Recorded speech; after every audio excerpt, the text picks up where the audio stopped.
I'm absolutely delighted and we're very honoured to welcome Sir Robin Knox-Johnston to our sailing club to talk tonight. Robin is probably the most famous living sailor in the UK, and of course he shot to prominence at a tender age when he became the first man to sail solo non-stop around the world. The wonderful thing is, of course, that the month he completed that voyage was the month our club was founded. And so last year, in April, we both celebrated our 50th anniversary, and some of you may remember Robin sent a video to the party that we had.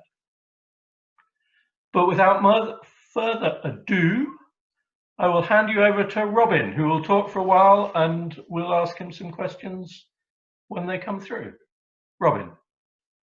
Well, Jeremy, thank you very much, and lovely to talk to all your members because I love our sport. I'm a bit depressed at the moment because Whitehall clearly doesn't understand.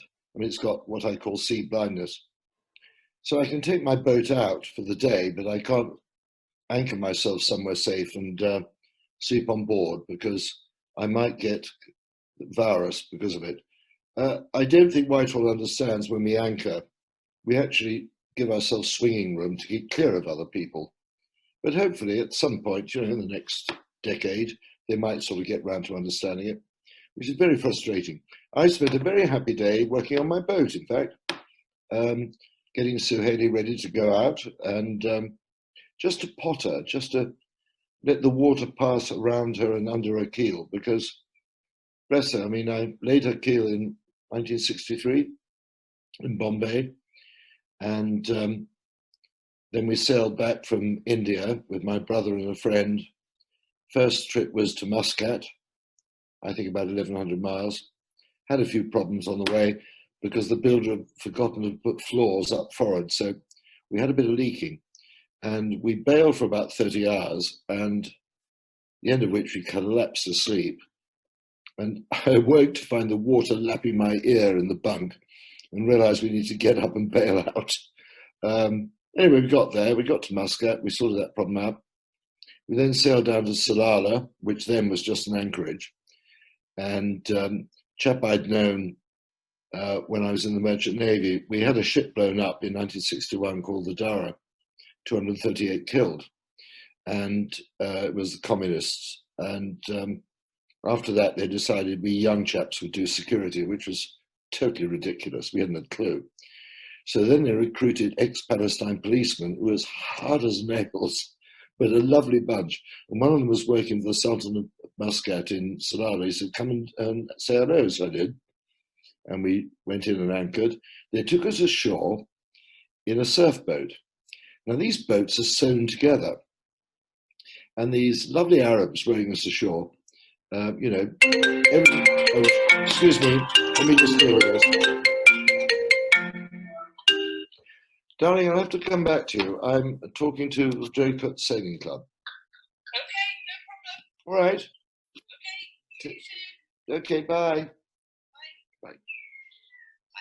Bye. Sorry, that's my daughter ringing to check I'm all right. And they rowed us ashore, and of course the boat lands on the beach and it's flexible. So they're bathing all the time, but the boat survived.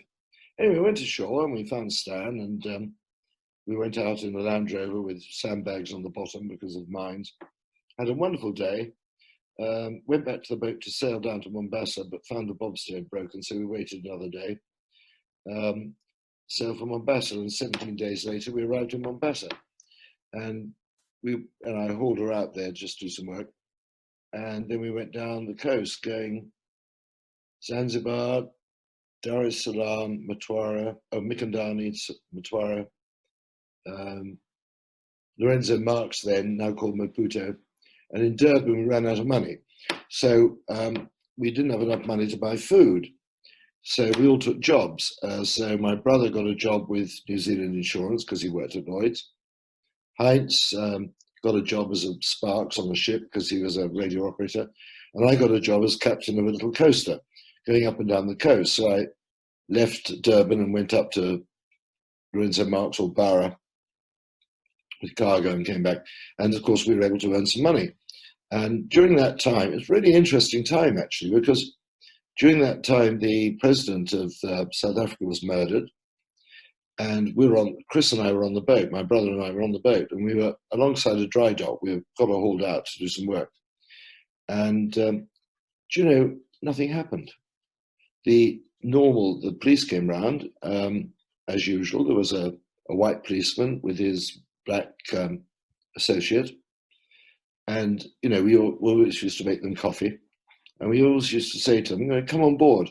The black man would say, that's all right, bossy. I'll sit under the boat and have my coffee. We could never get him to come on board, which I was very disappointed because he's a lovely bloke. Anyway, eventually we got ourselves ready. I lost my job as captain because I got jaundice. So I went stevedoring for 5 months, which was really interesting. I introduced a new method of loading newsprint, and I was cutting down the time in port from 6 to 2 days, which made me very popular with the owners of the stevedoring company, but very unpopular with the crews of the ships, as you can imagine. Anyway, we were ready to go, and they said, will I stay on as assistant manager? I said, no, I'm going home. And we sailed down to Cape Town via East London, and we got ourselves ready to go. And then we went from Cape Town to London non-stop. Took us 77 days. Now that was fascinating because with 3 of us on board, 77 days, it gave me a very good idea of how much food you need and what you need for a long journey. And at that time, that trip from Cape Town to London was actually quite a long one in sailing terms. But while we were doing this, we heard about this chap called Francis Chichester, who was sailing around the world and has stopped in Australia. And we were meant to link up with him because we had the same radios, but that never happened.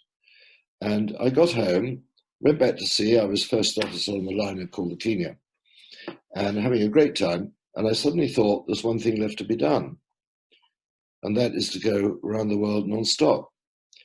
So I wrote to 52 companies saying, look, I've got this great idea. Will you sponsor me? And I wanted £5,000. And that was to build a 56 boat designed by Colin Moody. But I couldn't find a backer. In fact, having realized I couldn't get the sponsorship, I said, okay, well, I'll have to take Suhaili, which I've still got.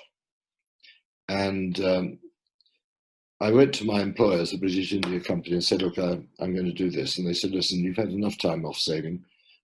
If you go again, you lose all your seniority and, you can come back. What are you going to do? And I said, well, I'm going. And they said, well, be careful, which I thought was a rather nice remark.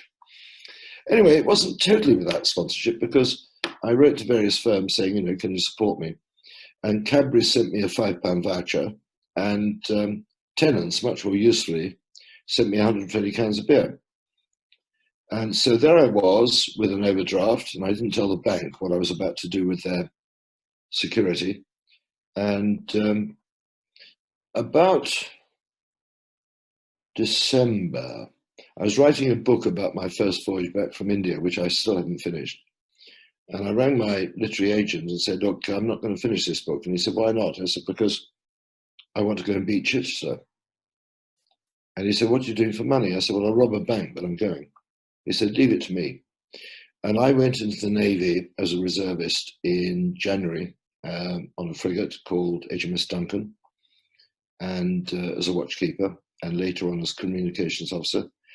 And George, my agent, suddenly rang and said, Robin, what are you doing on Tuesday? I said, I'm duty officer, George. No, you've got to come to London. I said, why? Well, we're going to meet the editor of the Sunday Mirror. I said, George, if I leave my duty, I'll be shot. He said, well, get yourself out of it. So I swapped duties with someone else. And we went up and met the editor. And basically what George had done, he was a very clever bloke. I mean, he was agent for Chris Bonington, Rand Fines, you name it. I mean, lovely man. He was in the West Kents. In fact, he fought at Alamein. And he was just the most lovely man. And so we did this sort of arrangement. And so now I've got a sponsor in the form of the Sunday Mirror. And what George did was very clever. He said to them, look, I don't want too much money up front. I just scored £1,000. But if Robin gets past Cape Town, it's another 1,000. Passes Australia, another 1,000. Gets around Cape Horn, another 1,000. And if he finishes, it's 2,000 more. In those days, £2,000 was a bloody good salary. I thought, crikey, I can afford to go into debt to do this because I think I can achieve it. And then George went and signed me up with 3 other people, including Castles, to write a book. So now I had enough money to get the boat ready and buy the food I needed. And of course, having done that trip back from Cape Town, I had a fairly good idea of how much food I'd need. So I was sitting in the Bridge Wireless offices on the Duncan, typing out my food requirements and ordering food. Anyway, I left the Duncan and I had a month to get ready to go. Now, the Sunday Times had decided they'd take over this as an event. And they never asked us if we entered, they just said, you're in it. They announced that on March the 17th, 1968. So suddenly I find I'm in a race. I never entered it, but anyway, it doesn't matter. But, and they said, oh, we're going to start the race on October the 31st. Will you be ready? I said, no, I'll be south of the Cape of Good Hope by then. What do you mean? I said, because I want to go around Cape Horn in the middle of the summer down there. I'm not stupid. Go around in the winter, you're likely to get hurt if you survive. So that's why they changed the rules and made it, you could start from June the 1st to October the 31st. But they then had to introduce another prize because if we started earlier, we might win earlier. Of course, we had all small boats with myself, Che Blythe and John Ridgway. And we all said the same thing. And so they decided there'd be a 5,000 prize for the fastest, but the first person back would get the trophy. So, you know, okay, I haven't entered the race anyway, but I'm going. I wanted to sail on the 1st of June. I wasn't quite ready. I went down to Falmouth and people said, why'd you go to Falmouth? And I said, well, because it's the furthest west. I don't want to go out in the English Channel single-handed. It's bloody crazy. Too much traffic. I want to go down west where I can get out to sea and get away from everything. So I sailed on the 14th of June and I had jaundice at the time. So I didn't want to go to a hospital because I knew they'd take me in. So I just said, look, I'm going. And for the first month, I took life fairly easy while I let my body recover. So I wasn't awfully fast, but then I started speeding up. So off we go. And of course, navigation around the world is really rather simple because you leave Britain, you turn left, you go all the way down the Atlantic, and when you get level with Cape Town, you turn left. You go past Australia, you get to Cape Horn, you turn left, and then you come up the Atlantic again, and once you get at about 50 degrees, you sniff fish and chips, and on the right, there's England. So navigation is fairly simple. But so that wasn't a problem anyway. As a master mariner, you know, I wasn't worried about navigation. And remember, in those days, we had no satellites. So you were totally dependent on a barometer and the wind direction and what you could see in the clouds. Something that the sailors today don't study, which they ought to, because it's wonderful, useful information. Anyway, so off I went, and I got down south of Cape Town, and I had 6 girls in 10 days, and the last one knocked us over, and I lost my self-steering, which I managed to repair. And very interesting, I don't know what happened. I was in my bunk at the time because I thought the boat was safe. And suddenly I'm on my side and I got up. And a long time later, I discovered a penny stuck between the deck frames and the deck. And that must have got stuck in there at that time. These days, I polish it just to show people where it is. Anyways, I sorted out the repairs, but the cabin had shifted. So I had quite a lot of water coming into the boat. So I had some bolts, so I rebolted it. And but the trouble was there were still drips. Now, my own perspective, that I put a bit of canvas over my sleeping bag, so I kept the worst of it off. But the worst thing was the water dripped onto my radio, which I lost after 2.5 months. So in the meantime, I'm sort of working my way across the Southern Ocean and coming into some fairly ferocious weather. And Suhaili, in previous storms, I just let her lie a hull. But in those waves, you can't do that. You'll get rolled, as happened a year and a half ago with the Golden Globe race. 5 boats dismasted. And when you looked at it, you said, the one thing you weren't doing was holding your boat stern to the waves. Well, I eventually worked that out, and I put a lot of warp out, about 300 feet from each side of the boat, led from a king post up front. And that held her stern beautifully to the waves. So now she's lying comfortably. So when I get into bad weather, I put the warp out and she's lying comfortably. And in fact, there's nothing you can do. I mean, it's blowing God knows what. I mean, the spindrift whitening the sea. You look into it and you're blinded for about a minute. So this isn't a place to be. So you just get down below and you say, right, nothing I can do until this wind eases. So I'm going to get some sleep. And in fact, the boat just lay beautifully. And on I went until I got to towards Australia. And I went up towards the Melbourne pilot vessel thinking I better report because no one's heard of me for about 2.5 months. And so I went up and said, excuse me, mate, will you take some mail? So he basically told me to clear off. And I said, look, I'm 147 days out from the UK. Would you mind taking my mail? Where are you from? I said, England. Oh, yeah? Where are you going? I said, towards New Zealand. He said, what, across the Tasman? There is no other way of sailing to New Zealand except across the Tasman. I said, well, yes. He said, well, Christ, mate, you'd be bloody careful. The Tasman's bloody dangerous. He wasn't the least impressed with the fact I'd been down the Atlantic and across the Southern Ocean. Anyway, I survived the Tasman. I arrived there in a Force 10, went out towards Dunedin to report because I knew there was a plane looking for me and I didn't want them to crash. And then I set off again. And of course, that's the last anyone heard of me for 4.5 months because I couldn't transmit. I could receive, but I couldn't transmit. So I rounded Cape Horn on the 17th of January. No one there to meet me. I thought, well, that's pretty poor.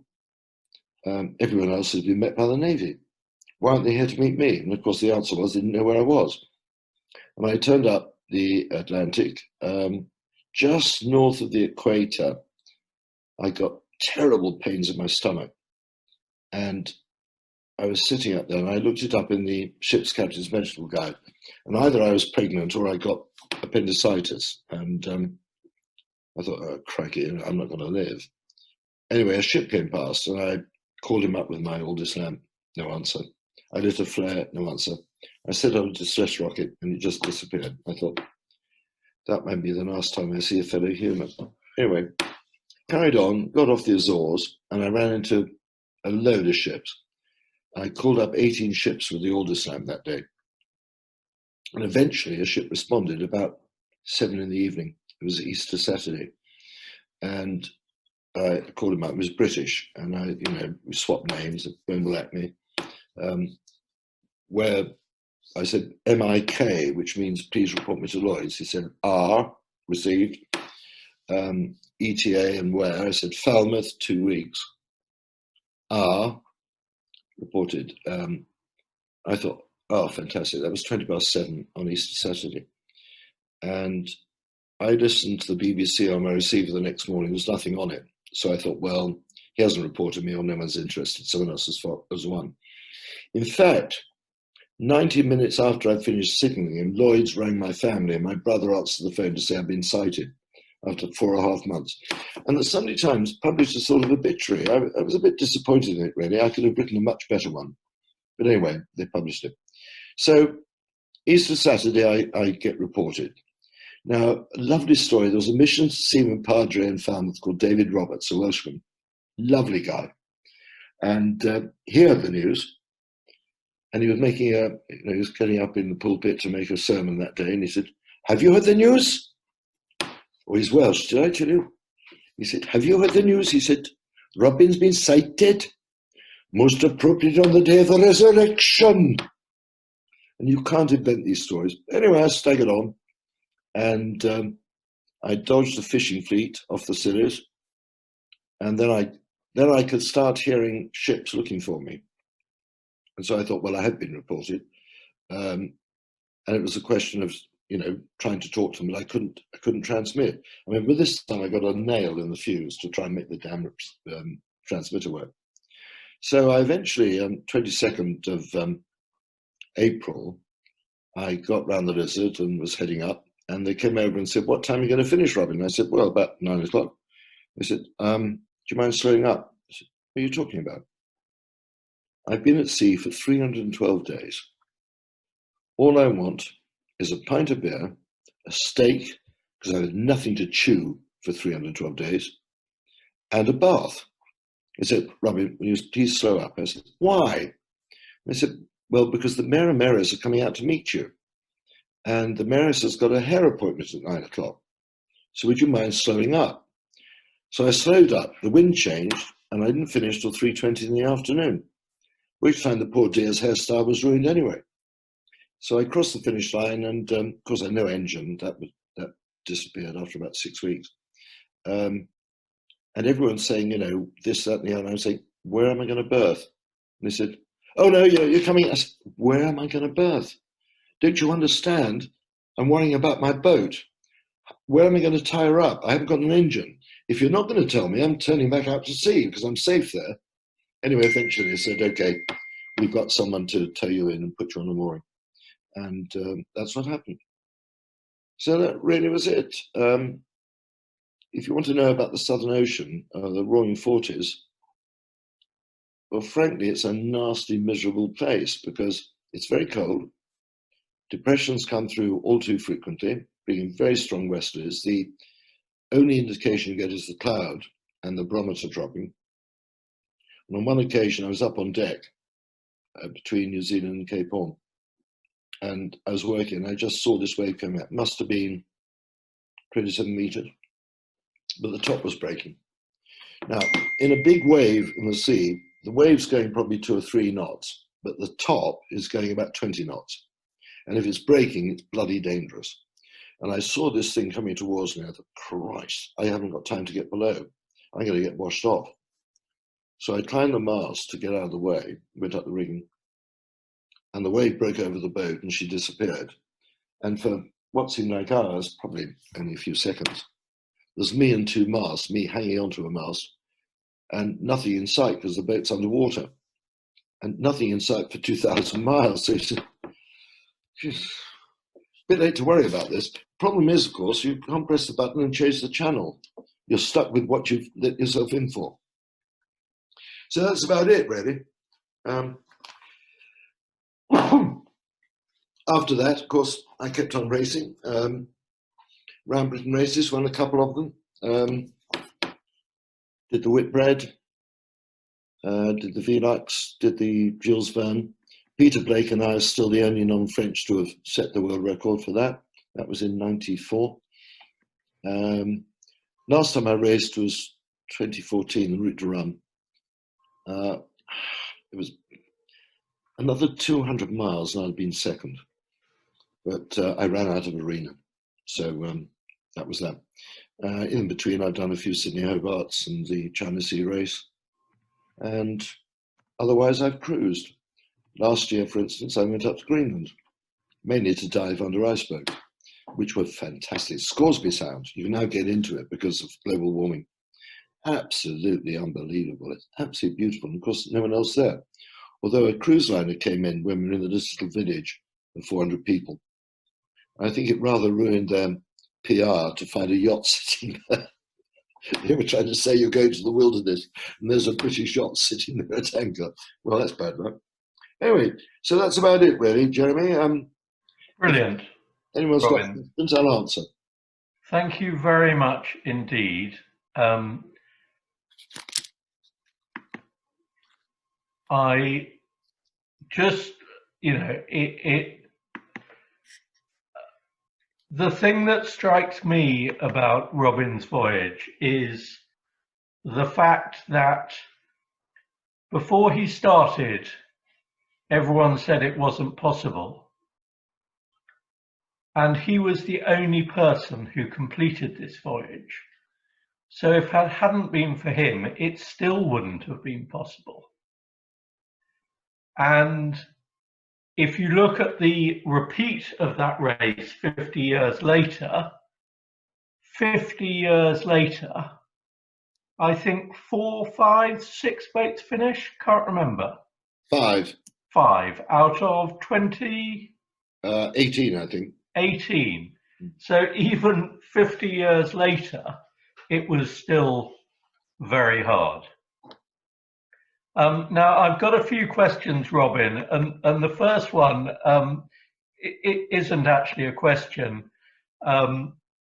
It's someone I happened to meet at the 50th anniversary of you returning down in Falmouth last year. We had a great time, and old friends of yours, I met him there, and he joined Draycote Water Sailing Club. So Jeff Mitchell sends his regards. Oh, super. That's great. Give him mine too. You have done already. Great. Right, now I've got a question from one of our youngest members, Jessica, aged 10. Jessica's a really enthusiastic topper sailor. She learned to sail 2 years ago. And last night, or yesterday evening, she had prepared for this talk, and she sent me a presentation of facts she'd found out about you, which showed a great industry. And so I set her a few more questions, like who was the first person to sail solo around the world, but not non-stop, and she's answered those today. I hope you don't mind, but I actually told her, because she produced all these facts about you, I said, I'm going to tell you something that very few people know about Robin. And this was last night. I said, he is trying to roast a chicken for the first time tonight. So I hope you don't mind me. No, I've still got the scars. But Jess's question is, which boat out of Enza and Suhaili do you believe gave you the most pride and satisfaction, and why?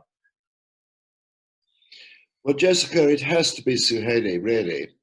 I mean, with Enza, Peter Blake and I thought we could do it in under 80 days.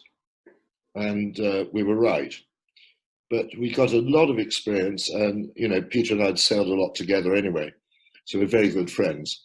And he was a great sailor. I mean, he won the America's Cup and defended it. Wasn't an Olympic sailor, brilliant seaman, and a brilliant organizer and motivator, which is why New Zealand suddenly sort of came out winning the America's Cup. Great guy, sadly killed by pirates on the Amazon.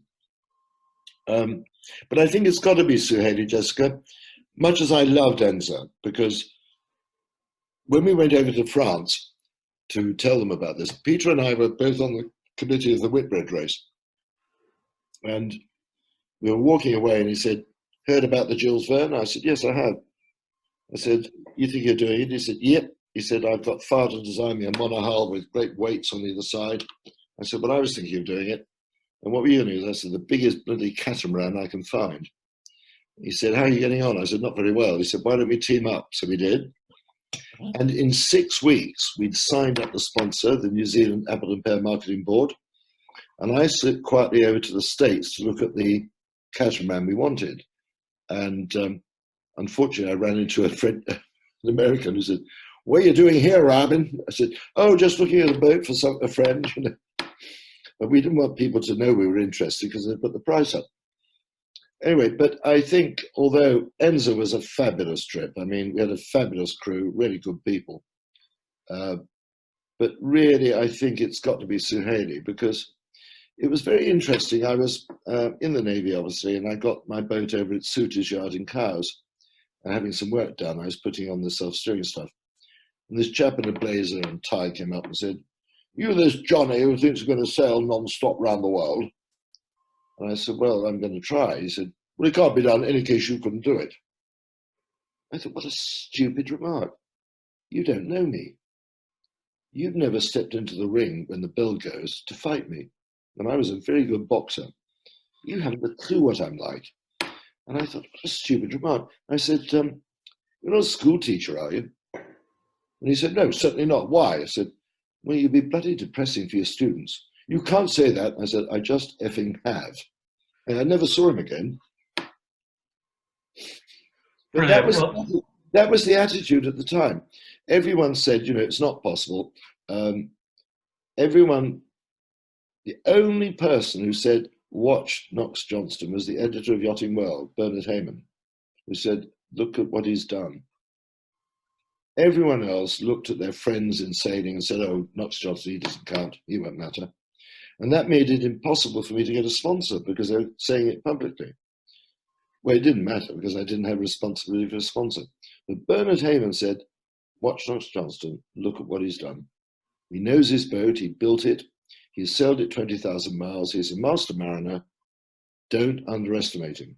But the rest of the media did. And you've got to believe in yourself, haven't you? I mean, I looked at this and I thought, I don't want to be 90 looking into the shaving mirror saying, I wish I'd done that. I thought, I'm 29. This is something, if it's possible, I think I've got to have a go for it. I don't know if I can do it, but I'm going to have a go for it. And I just thought, no, I'm going. And, you know, everyone knocked you and you say, okay, you don't know what you're talking about.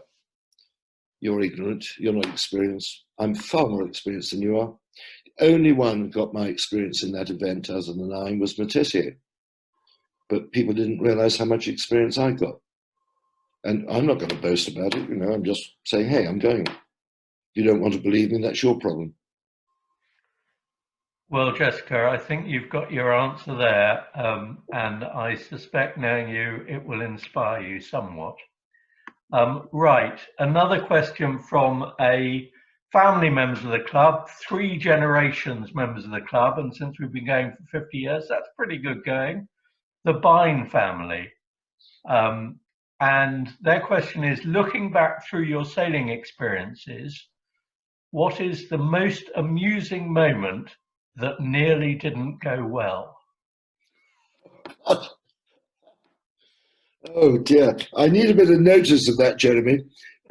There's more than one. Listen, I can't think of one at the moment. Maybe one will come to me. But, you know, when we go to sea, not everything goes well. And it's your ability to deal with it when it doesn't go well, which matters. I have to say to you, the best thing you can have when things go wrong is a sense of humor, because you will then deal with the problem positively.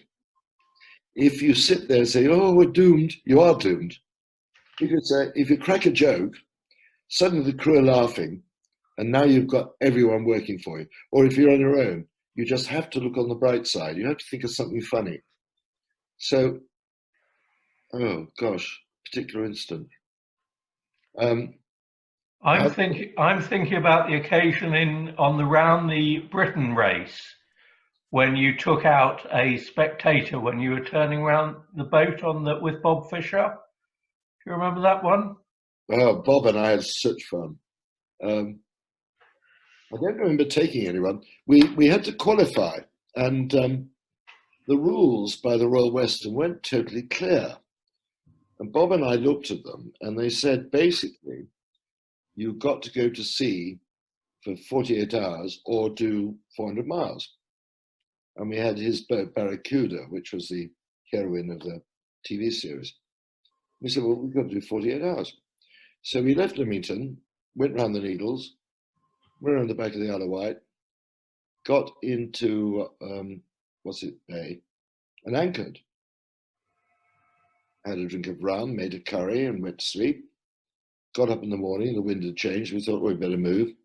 So we moved round to Osborne Bay, anchored, had a drink, had another curry. And at 48 hours and 10 minutes, we came back into Leamington. So basically, we'd done what was required. Well, actually, what they meant us to do was 400 miles, but they hadn't made it clear. But all they said to us, you bastards, you've read the rules the right way, and we didn't think of it, and you've qualified. And that was such fun, that race. Bob and I had an enormously fun time. And actual fact, we had a 45-footer, Barracuda. We beat everything under 65 feet. So we did quite well, but we had a lot of fun and happy memories. Right, the questions are queuing up, Robin, so I'm going to get through them a bit quicker. How did you deal with the possibility of a collision with another vessel, given that you had to sleep? And that's from Tim. Well, Tim, it's a fair point. I mean, Rule 5 of the coal reg says you've got to keep a lookout 24 hours a day. You can't do it. But if you're in a small boat, you're the one who's vulnerable. And therefore, you're worrying about it, you're thinking about it. So whenever I came near to shipping lanes, I slept in the cockpit, which is fairly uncomfortable. By this time, I had no electricity, so I had a Petromax lamp, and I used to put it on. But I slept in the cockpit, and I doubt I slept for more than 20 minutes because I was too uncomfortable. And that was my way of surviving. And these days, of course, we can put safety rings on our radars that will alert you if something's inside those rings. We didn't have those in those days.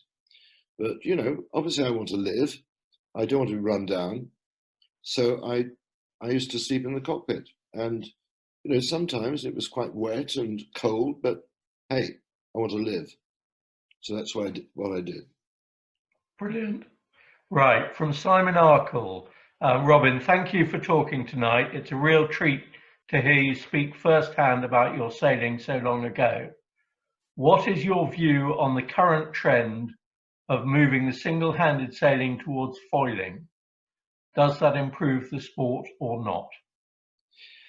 Well, I think, if I was 40 or 50 years younger, I'd be into foiling. I think it's one of the most exciting things going on at the moment. Is it suitable for ocean racing? Well, we're going to wait and find out, but someone's going to prove it is. And that's a great thing about sailing. We're constantly developing. If you look what's happened in my lifetime, and someone said, well, what's it like? I said, look, my voyage is like comparing the Wright brothers with Concorde. Because we moved on so far, we're developing so much. Is foiling easy? No, it isn't. I haven't been out on a foiler yet, although Ben Ainsley says he's going to take me out, and Alex Thompson says the same. And I'm desperate to go out because I want to see what it's like, because I think it's very, very exciting. But if I'm cruising, I don't think I want to be foiling. Brilliant. Well, a few questions which link to that, actually, which are coming up. Firstly, from, I believe, the person I sail with, Robin, so you've got to take note of him. He says, what do you think about the design of the current America's Cup boats? Oh, I mean, they're fascinating, aren't they? I mean, you look at them, they're like spiders. But my goodness, look at the speeds they're getting. What do I think about them? No, not for cruising, but I think they're fascinating. And I just hope Ben has got the best one, because I want to bring the America's Cup back here. And Ben's the best guy we've had for years to do it. So it'll be great. So I think it's fascinating. I mean, it's just development, isn't it? If we stand still, we're humans. We're always curious. We're always moving forward. This is the latest idea. Let's follow through. Okay, now we've got our Rear Commodore of Sailing, Will Whitaker, who asks, will Alex Thompson win the Vendée?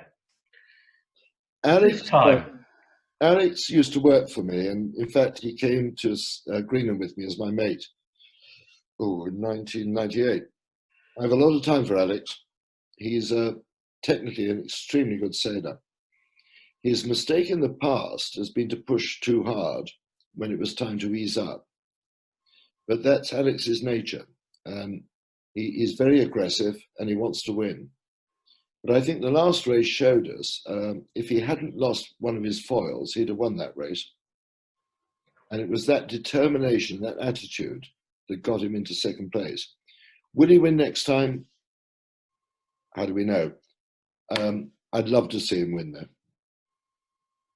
I think we all would, yes. Now, I've just got a hello from one of our young members, age 12. Ollie Foster says, hello, Robin. Hello, Ollie. Okay, Heather and Andy Guppy, and is a member of our committee. Heather's a great contributor. How did you cope with the isolation? A question for today, I suspect. That's a very good question, actually, because a journalist came up to me before I left and said, how are you going to manage on your own? I said, well, I don't know. If I come back in 2 weeks, I haven't. But I think what you don't realize is when you're at sea in the Merchant Navy, you're probably the only person on the bridge. So for 8 hours of the day, you're on your own. You're doing everything. I mean, you're navigating, you're signaling, you're doing a lot. And you got used to being on your own. So I think in that respect, I was the best prepared of all the people who set off, because I was used to it in that respect, not that length of time. But once you start a thing like this, you've been sailing for 30 days and you're feeling a bit down. And you say, oh, hang on, I'm going to bed. I'll wake up in the morning and re-look at it. You say, I'm not giving up now. If I give up now, I'm letting down the me that got me here for 30 days. And the longer you go on, the more you've got to lose by giving up. Therefore, you don't give up. Brilliant, thank you. Okay, Pete Blakey, who I sail against regularly. I understand you had no fresh water early on in your epic journey. How did you manage? I lost my fresh water in the knockdown south of Cape Town. The connection on my tanks came off and I got bilge water into it. After that, I connected rainwater. And what I used to do is top up the boom, which has a channel down it for the track and everything else. And I put a bucket under the gooseneck and I collect water that way. And when I lost my water, I thought, oh, I've got a problem here. But I've got 110 cans of beer. So I've got enough liquid to keep myself going. Probably if I ration myself, I can get as far as Australia. But if I can gather enough water from the rain, I can keep going. And I found I could. So you can. And I have to tell you, if you ever gather water in your sail, after the first flush has cleaned it off, collect it and use it for coffee. You'll never taste coffee so nice as that. Thank you. This next question I love, partly because Robin sent me, I think about a year ago, a copy of a letter Bernard Moitessier sent to him when the French press were saying that he would have beaten Robin if he hadn't gone around the world again and carried on. And Moitessier said, I wouldn't. And it's totally wrong that they're saying this, and it's not what I'm saying. But Pete Betton asks, what are your thoughts on Bernard and his boat Joshua? Bernard and I, we never met each other until actually when Peter and I announced we were doing the Jules Verne. It's the first time I met him. But we'd swapped letters at about a year intervals. We wrote to each other. I had enormous respect for him. Clearly an extremely good sailor, somewhat mystical. He spent about 10 years on an atoll down in Polynesia, collecting seaweed so he can grow plants. And then, of course, a typhoon came along and destroyed it. He was somewhat mystical. And I always remember people saying, when I got back, what do you think about Mehmet Tessie? Has he gone mad because he's not coming back home? And I said, no, he's not gone mad at all. I totally understand him. And as I say, we used to swap letters to each other, very amicable.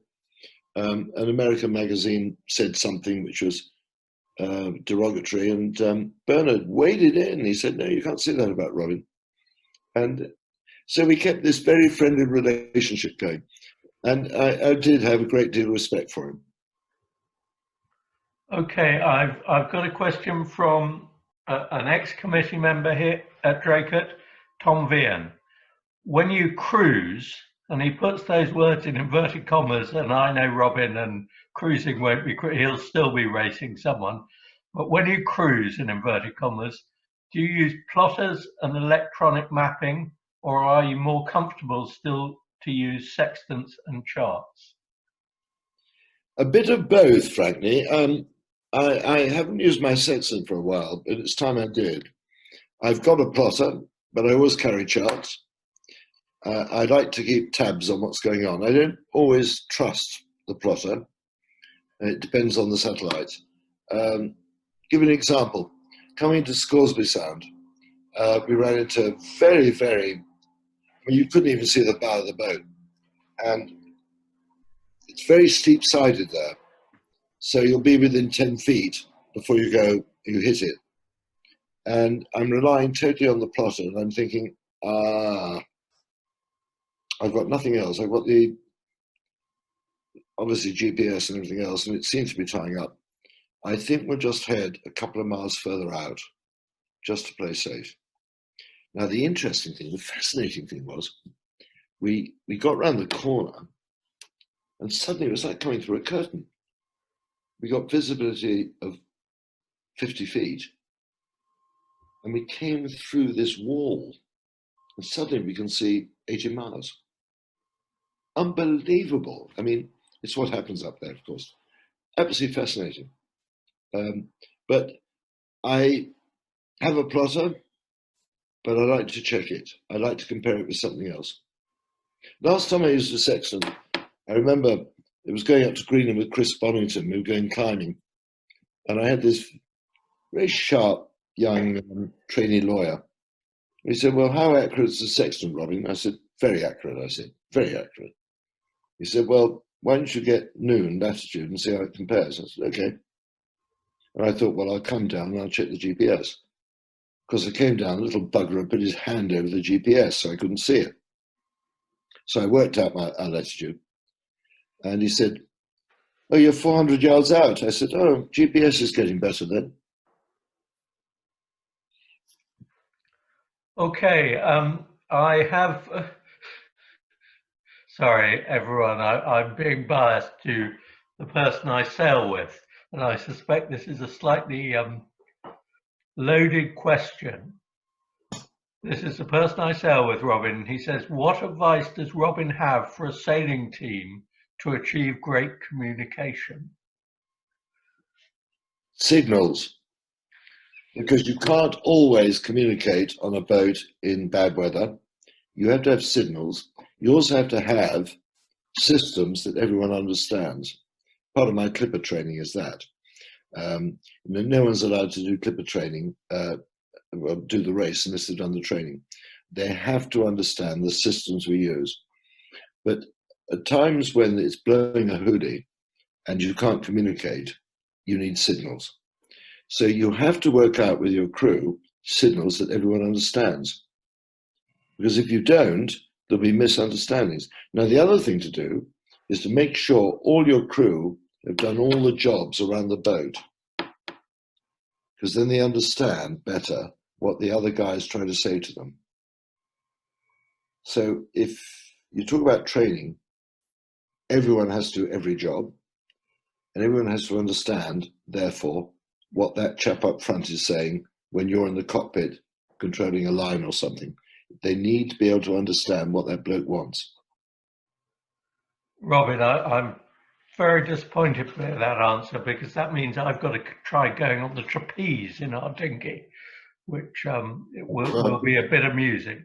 No, that's thoroughly dangerous. Only time I've been on trapeze was with Reg White, and we were in a race from Calshot to Bournemouth and back, and I was up on the trapeze. It was as Reg said to me, "I've got a turbocharged Hurricane here," and Reg was brilliant. He was such fun. I said, "Okay, fine," and so I'm on the trapeze, and we're coming up towards the finish, and of course he's got no tackle or anything, and so I'm holding his Jenica in my hand, and it's beginning to hurt. My hands getting a little bit constricted. And eventually, after about 10 minutes, I had to let go. I said, "Sorry, mate." He said, Thank Christ for that, he said. Been telling you to let the bugger go for the last 10 minutes. Brilliant. I have a question from my predecessor as Commodore, Phil Hunt, who says, Robin, fantastic to hear you speak tonight. In all your years sailing, what has been the most common gear failure in yachts? Oh, gosh. I can't think of a single thing. I would say chafe immediately. Do you know, it's very interesting with the clipper race. They keep saying, you know, the spinnaker halyard broke. I said, did you ease it every hour? I said, what do you mean? I said, ease it every hour. Move it about 4 inches. Because with modern materials, if you don't, it work hardens. It gets hot and you lose strength. So every hour you've got to use it. Now, about 5 years ago, I raced across the Atlantic in the Route de Rhum, then sailed up to Newport, Rhode Island, and then raced across the Atlantic. I didn't break a single bit of rope in the whole 10,000 miles.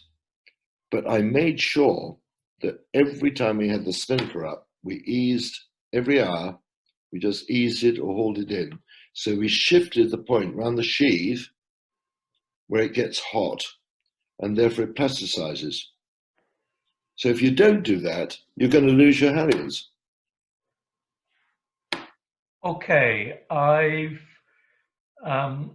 got one question here, interesting. And before Robin answers, I have to say that he donated his prize money to the widow of Donald Crowhurst. But the question is, do you think that Donald Crowhurst should have competed in the race? The answer is no, he shouldn't. He wasn't the right mental attitude. He wasn't ready to go. The pressure was on him to leave by October the 31st. He wasn't ready. He shouldn't have gone. But I think it was a mental attitude that's the problem. These days, of course, that wouldn't happen because every race we do now single-handed, you have to do a qualifier and people get exposed and they have to be ready in time. Donald Crowhurst would not have passed today's standards, and today's standards are right. He should not have gone. The mistake he made, really, was when he was starting to confuse things and produce his different log. If he'd gone into Cape Town at that time, people would have said, that's a heck of a good voyage. And he might have got away with it. But he was so focused on his family and, you know, my business is going under. I've got this sponsor who's demanding this. I think he was put under intolerable pressure, frankly. It's all very sad. Okay, slightly bringing it down to ground. Robin, have you ever suffered from seasickness from Peak B? First trip to sea, as an apprentice in the Merchant Navy, I was crossing the Bay of Biscay, and it was, we were in a bit of a storm, and I was seasick. The only other time I've come close to it was taking a minesweeper over to the Channel Islands, and it blew up into a force 10. And the two of us on board who weren't seasick, and no one could relieve me on the bridge, so I was on the bridge for quite a long time. And at one point I realized that salty feeling, hold it, I'm not totally immune. But anyway, we survived. That was when we rolled so far, and those ton class used to roll terribly. We actually smashed the signal projector on the starboard side of the bridge with a wave. I mean, that's how far we'd rolled. And at that point I was saying, I'm not immune. Okay, a question from Katie Bine, who's one of our younger members. Apart from the obvious, what did you miss most on your first solo trip around the world? We think we would miss chocolate and Haribos. I had other things I thought I missed, Katie, but I think it comes out with what I asked for when I got home. A pint of ale and a steak. I needed something to chew on. And, apart from that, listen, if you set yourself up to do something like this, if it was easy, someone else would have done it. So it's not going to be easy. So therefore you say, okay, I'm going to have to put up with this. But I did miss something to chew on. A follow-on question from Pete Betton. What beer would you take on a round-the-world trip? Well, I didn't have much choice because I didn't have any money by the time I sailed. So I got these 120 cans of Tennant's, which was delightful. But a good ale would do me fine. And a good ale, yes. I've enjoyed many a good ale with Robin. Will Whitaker, our Rear Commodore sail, given we are in lockdown and we'll have to holiday in the UK this year, where would you recommend the best place in the UK to take your family cruising? Well, I live in Portsmouth, and I don't find it particularly interesting to go east, but I love going west. So I'd probably say, okay, St. Mawes to start with, anchor off, lovely spot. Scillies are delightful. And if I got time, I'd then head up towards Ireland and then up to the west coast of Scotland, because we've got the most fabulous cruising grounds in the world and we don't use them enough. Okay, Jeff's back, Jeff Mitchell. Jess's question sparked one from me. And obviously Jeff knows Robin's career well. Some of you won't, and perhaps you can explain the other boat in this, Robin, in the question, Enza or Sea Falcon? Question mark. Well, Jeff has sailed on Sea Falcon. She was a brilliant boat, absolutely brilliant. I was always short of money. I could never make the most of her, but she was the most fantastic boat and very fast. Rob McCabe only designed, based on British oxygen, but much, much lighter, weighed about 4 tons, 70 feet. And she was the most brilliant boat. And Jeff sailed on her, so he knows that. And given a choice, I'd have gone for the Sea Falcon. Fabulous boat. Okay, again, the guy I sail with has come back. I believe it is 10 years since the youngest sailor to go around the world non-stop finished in Australia, Jessica Watson. Yeah. You were the first, she was the youngest. Will you go on to be the oldest? I'm going to take the Fifth Amendment on that one. I actually met Jessica Watson in Sydney. I was doing the Sydney Hobart race, and she came down, very pretty girl.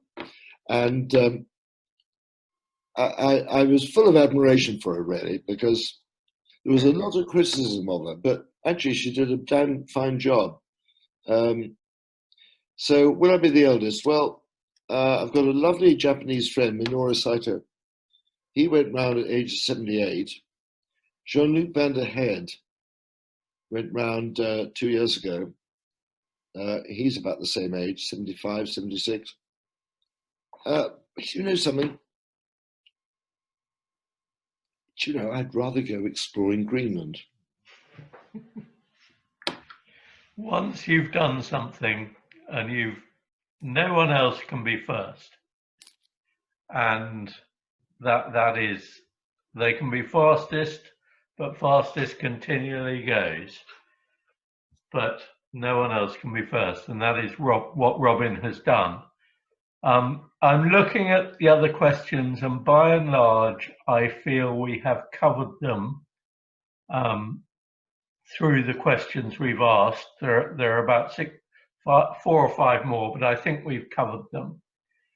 And so I would like to thank Sir Robin Knox-Johnston for joining us at Draycote Water Sailing Club.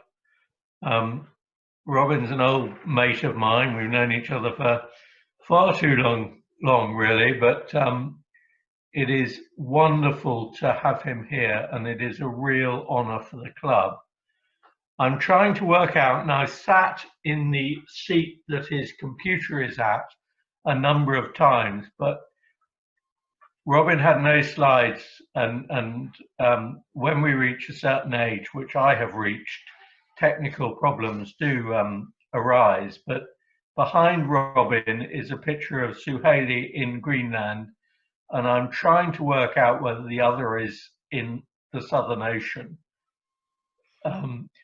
But I mean, it's one of a pair produced by a French painter. They're lovely paintings. One is of Matessier, and it says, of course, he would have won, which he wouldn't. The other is Suhaili, and he gave them to me, these two watercolors. Actually, they're lovely paintings, and they're very, very good, and I enjoy them. And so that's why they're up on the wall here in the kitchen, because I enjoy them. But the French, you know, they keep saying, of course, Matisse would have beaten you. He was ahead of you at Cape Horn. I said, only if February becomes ahead of January. And when Matiss's letter, and I sent it to them, they've gone rather quiet about it. Okay, I'm just going to check whether we've got any new questions. No. In Robin's sitting room, he has a painting of the mast climbing episode with the wave, and it is just such an evocative picture, and it is why I don't go offshore looking at that. But Robin, thank you so much for joining us this evening. We are very, very honoured. We're delighted that we celebrated our 50th anniversary with you. And I personally look forward to seeing you when all this dreadful time is over. And I look forward to seeing members of Draycote Water Sailing Club, hopefully at our water before the end of the month. Thank you all very much. I hope the Draycote Sailing Water Club can get out on the water, because quite honestly, I mean, there's been confusion here about whether you can go out or not. We now know we can go out.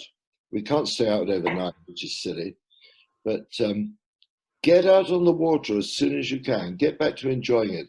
Jessica, with your boat, go out there, go and sail. You obviously love it. Get out there and go and sail. Just enjoy the pleasure we get from using the wind to promote us. You know, we don't need anything else. We just get out on our boats. And the lovely thing about sailing is, once I leave port, I'm in charge. I've got freedom. No bloody bureaucrats telling me what to do. And that's what I love about our sport. I think that is a wonderful ending. Robin, Sir Robin, thank you so much. It's